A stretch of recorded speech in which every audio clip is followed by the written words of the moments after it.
معزز سامعین و حاضرین، جی سی یونیورسٹی فیصل آباد کے وائس چانسلر پروفیسر ڈاکٹر رؤف اعظم صاحب، صدر شعبہ اردو پروفیسر رابعہ سرفراز، اور آج کے مقرر خاص ڈاکٹر تقی عابدی صاحب، جی سی یونیورسٹی کے تمام اساتذہ اور طلبہ و طالبات کی خدمت میں سلام عقیدت پیش کرتا ہوں۔ میں ڈاکٹر پروفیسر رابعہ سرفراز کا ممنون ہوں کہ آپ نے مجھے یہ اعزاز بخشا کہ میں آپ کے درمیان اس محفل میں موجود ہوں اور دور سے ہی صحیح اپنے احباب سے ورچوئل ملاقات کر رہا ہوں۔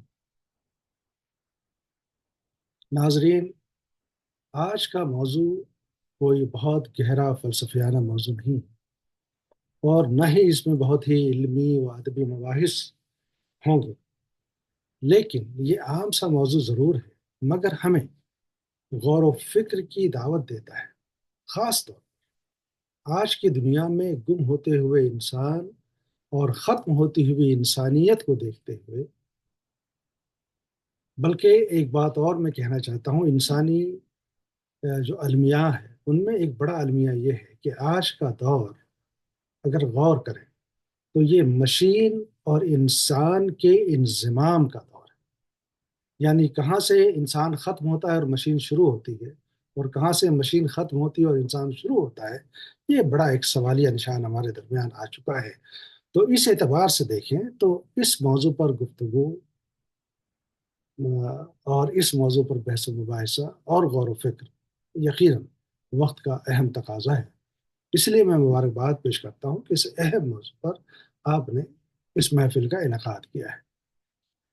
ذرا غور کریں کہ ہم 21ویں صدی میں قدم رکھ چکے ہیں، کیا وہ تیسری دہائی میں 3 سیڑھیاں پار کر چکے ہیں۔ اس صدی کی ترقیات نے انسانوں سے انسانیت چھین لی۔ انسان اب مشین اور روبوٹ بن گیا ہے۔ اس پر مستزاد یہ کہ سلور اسکرین اور اسمارٹ فون نے انسانوں کو اس طرح اپنا مقید یعنی ایک قیدی بنا لیا ہے کہ اس کے بغیر جینے کا تصور محال ہے۔ یہ بات ہوتی تب بھی کچھ ہم توقف کرتے، لیکن اس رہی صحیح کسر کو مصنوعی ذہانت نے پوری کر دی۔ مصنوعی ذہانت دراصل انسان اور مشین کے انضمام کا دور ہے۔ ابھی تو یہ انضمام کا دور ہے، لیکن خدا نہ کرے کہ آنے والے وقت میں یہ دور اس طور پر تبدیل ہو جائے کہ مشینوں کی زیادہ ضرورت ہے، انسانوں کی ضرورت ہے۔ تو ان حالات کو دیکھتے ہوئے اب ہماری اردو شاعری کو دیکھیں، اردو ادب کو دیکھیں، تو اس میں انسان سازی کے تصورات بھی موجود ہیں، انسانی المیہ کے تصورات بھی موجود ہیں، انسانی اقدار اور مسائل کے بھی تصورات موجود ہیں۔ اگر مغیث الدین فریدی جو دہلی یونیورسٹی کے استاد رہ چکے ہیں، ان کی زبانی میں کچھ کہنا چاہوں تو یہ کہہ سکتا ہوں کہ اس دور میں انسان کا چہرہ نہیں ملتا۔ اس دور میں انسان کا چہرہ نہیں ملتا۔ کب سے میں نقابوں کی تہیں کھول رہا ہوں، تو آپ دیکھیے کہ یہاں جو کچھ بھی ہے، جو شخص بھی ہے، پہچاننا بہت مشکل ہے۔ اس لیے مشکل ہے کہ ہزاروں نقابیں موجود ہیں، اور یہ نقاب کئی طرح کے ہیں، آپ سمجھ سکتے ہیں۔ اسی لیے جب شاعر ان حالات کو دیکھتا ہے تو کہتا ہے کہ روپ رنگ ملتا ہے، خد و خال ملتے ہیں۔ روپ رنگ ملتا ہے، خد و خال ملتے ہیں، آدمی نہیں ملتا آدمی کے پیکر میں۔ اب اس سے بڑا المیہ کیا ہو کہ آج انسان تو موجود ہے اس بھیڑ میں، لیکن اگر انسان ہی نہیں ہے، اس میں انسانیت ہی نہیں، تو یہ آج کا سب سے بڑا المیہ ہے۔ اور آپ نے اس موضوع پہ گفتگو کا انعقاد کیا ہے تو یہ بہت اہم بات ہے۔ میں کوشش کروں گا کہ اس موضوع کے حوالے سے صرف چند نکات آپ کے سامنے رکھ سکوں، اور ان کا مقصد یہ ہے کہ ہم مل جل کر کے غور کریں کہ کیوں اب انسانی اقدار پر بات کرنے کی ضرورت پیش آ رہی ہے، اور اگر ہے تو کیا کرنا ہے، اور بات کریں تو کس پر بات کریں؟ انسان پر، انسانی اقدار پر۔ آج کے دور میں جب انسان موجود نہیں ہے تو یہ زیادہ اہم ہو جاتا ہے۔ شاید میری بات آپ کو عجیب لگے، لیکن آپ سوچیں کہ ہم سب جو یہاں موجود ہیں، کیا ہم انسان نہیں ہیں؟ جی بالکل، آپ نے درست سنا، ہم سب انسان ہیں۔ بلکہ ایسا نہیں لگتا کہ کبھی کبھی ایسا لگتا ہے کہ اس طرح کی باتیں عجیب و غریب لگتی ہیں، لیکن جب آپ یہ شعر سنیں شہزاد احمد کا کہ ہزار چہرے ہیں موجود آدمی غائب، ہزار چہرے ہیں موجود آدمی غائب، یہ کس خرابے میں دنیا نے لا کے چھوڑ دی؟ تو شکلیں تو موجود ہیں، آدمیت نہیں، انسان نہیں، کیا واقعی ایسا ہے؟ یہ ایک سوال ہے، کوئی ضروری نہیں کہ شاعر نے جو کہہ دیا اسے مان لیں۔ اب دیکھنا ہے کیا واقعی ایسا ہے، تو چلیں ذرا انسان اور انسانی اقدار پر غور کرتے ہیں۔ اب میں ذرا ادبی حوالے سے کچھ باتیں بتانا چاہتا ہوں کہ انسان کسے کہتے ہیں اور اقدار سے کیا مراد ہے۔ ماہرین نے ایک نہیں سینکڑوں اور طرح طرح کی تعریفیں پیش کی۔ بہت مشہور ایک جملہ ہے کہ بندر کی ترقی یافتہ شکل کا نام انسان ہے۔ اچھا، کسی نے کہا کہ انسان کہلائی جانے والی مخلوق کی شناخت اس کی سیدھی قامت اور دو ٹانگوں سے چلنے والی مخلوق کے طور پر آسانی سے کی جا سکتی ہے۔ اور اگر طنز و مزاح کے پیرائے میں کنہیا لال کپور کو سنیں، جو انہوں نے کپور اللغات میں انسان کی تعریف کی ہے، بہت ہی شاندار اور شگفتہ مضمون ہے۔ اس میں کئی چیزوں کی تعریف کی ہے، اس میں انسان کی بھی تعریف کی ہے۔ انہوں نے یہ کہا کہ دو ٹانگوں والا جانور جو لومڑی سے زیادہ مکار، بھیڑیے سے زیادہ خوخار اور بیشتر جانوروں سے زیادہ نابکار۔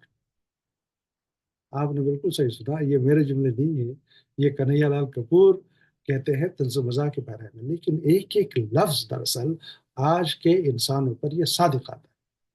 اچھا، انہوں نے ایک اور تعریف پیش کی ہے انسان کسے کہتے ہیں۔ وہ یہ کہتے ہیں کہ دم اور سنگ کے بغیر ایک مخلوق جو فرشتہ بن سکتی تھی مگر انسان بھی نہ بن سکی۔ لمحے فکریہ ہے واقعی، اور غور کرنا چاہیے، ہمارے ادب نے سب کچھ بتا دیا۔ یہ آج کی بات نہیں ہے، یہ تو تقریباً 4 دہائیوں پہلے کنہیا لال کپور نے کہا۔ اور آگے کہتے ہیں کہ وہ واحد جانور ہے انسان، وہ واحد جانور جو ہنس سکتا ہے یا جس پر ہنسا جا سکتا ہے۔ اور یہ تمام اس طرح یہ 2 3 مثالیں میں نے پیش کی ہیں، اگر آپ پڑھنا چاہیں تو کپور اللغات کو پڑھ لیجئے، جو کنہیا لال کپور کا ہے، اس میں کئی تعریفیں ہیں۔ اچھا، اب ایک اور تعریف میں آپ کو چلیے ان تعریفوں سے گزر کر کے میں ایک بات یہ کہنا چاہتا ہوں کہ انسان کے حوالے سے یہ ادیبوں نے جو کچھ کہا سب کچھ قرآن کریم میں بھی یہ بات ہے کہ انسان جو ہے سب سے بہتر مخلوق ہے، اور بارہا اس کا ذکر آیا ہے۔ تو میں قرآنی حوالے سے درگزر کرتے ہوئے میں صرف یہ بتانا چاہتا ہوں کہ انسان کی عظمت کے حوالے سے اگر بات کریں تو اقبال کا یہ شعر پڑھنا پڑے گا کہ عروج آدم خاکی سے انجم سہمے جاتے ہیں، عروج آدم خاکی سے انجم سہمے جاتے ہیں، کہ یہ ٹوٹا ہوا تارا بہے کامل نہ بن جائے۔ دیکھیے، یہ انسانی عظمت بھی ہے، اور اگر آپ اس کے برعکس اس کو سمجھنا چاہیں تو انسان کی ابتر صورتحال کا بھی یہ غماز ہو سکتا ہے اگر انسان نے اپنی انسانیت کو بحال نہیں رکھا۔ اب دیکھیے، اردو شاعری کی جہاں تک بات کرتے ہیں تو اردو شاعری نے شانہ بشانہ ہر وقت میں ہر معاملے میں انہوں نے اردو شاعری نے انسانی مسائل کو پیش کیا ہے۔ تو یہ انسانی مسائل میں سب سے بڑا آج کا جو المیہ ہے، اس کو شاعروں نے الگ الگ طرح سے آج کے شاعروں نے بھی پیش کیا ہے۔ اور اگر حال ہی کی بات کریں تو فرشتے سے بڑھ کر ہے انسان بننا، مگر اس میں لگتی ہے محنت زیادہ۔ غالب کی بات کریں تو بس کے دشوار ہے ہر کام کا آسان ہونا، آدمی کو بھی میسر نہیں انسان ہونا۔ اور اگر جگر مراد آبادی کی بات کریں، بہت اہم شعر ہے، بہت عمدہ شعر ہے، بہت آسان شعر ہے کہ آدمی کے پاس سب کچھ ہے مگر، آدمی کے پاس سب کچھ ہے مگر ایک تنہا آدمیت ہی نہیں۔ یہ آدمیوں سے بھرا پڑا پورا شہر ہے، پوری دنیا ہے۔ ندا فاضلی اسی لیے تو کہتے ہیں کہ ہر جگہ ہر طرف بے شمار آدمی، ہر جگہ ہر طرف بے شمار آدمی، پھر بھی تنہائیوں کا شکار آدمی، ہر طرف دوڑتے بھاگتے راستے، ہر طرف آدمی کا شکار آدمی۔ تو سائنس اور ٹیکنالوجی کی ترقی کے اس دور میں انسان نے چاند پہ قدم رکھا، اپنا پرچم لہرایا، لیکن وہی انسان اپنے دل تک نہیں پہنچ سکا، اپنے گریبان تک نہیں پہنچ سکا، اپنی حقیقت کو نہیں جان سکا، اپنی اصلیت کو نہیں جان سکا۔ اس لیے اقبال کبھی پریشان ہو کر کے یہ کہتے ہیں کہ اپنے من میں ڈوب کر پاجا سراغ زندگی، تو اگر میرا نہیں بنتا نہ بن، اپنا تو بن۔ بہت ساری مثالیں ہیں، بہت ساری باتیں کی جا سکتی ہیں، لیکن میں صرف اس شعر پہ اپنی بات ختم کرنا چاہتا ہوں کہ کاش وقت ہوتا تو اس پر مزید گفتگو ہوتی۔ کہ بشیر بدر کہتے ہیں، اور یہ المیہ ہے آج کے انسانوں کا، کہ گھروں پہ نام تھے، ناموں کے ساتھ عہدے تھے، گھروں پہ نام تھے، ناموں کے ساتھ عہدے تھے، بہت تلاش کیا، کوئی آدمی نہ ملا۔ یہ ہے آج کا دور۔ میں سمجھتا ہوں کہ آج کی محفل میں بہت عمدہ گفتگو ہوگی۔ تو ڈاکٹر تقیہ عابدی موجود ہیں، ظاہر ہے وہ کلیدی خطبہ پیش کریں گے، اور تمام اساتذہ یہاں موجود ہیں۔ اس پہ مزید گفتگو کی ضرورت ہے۔ میں جس یونیورسٹی کا پھر سے ایک مرتبہ شکریہ ادا کرتا ہوں، وائس چانسلر صاحب کا، اور پروفیسر رابعہ سرفراز صاحبہ کا بہت شکریہ۔ خدا حافظ، السلام علیکم۔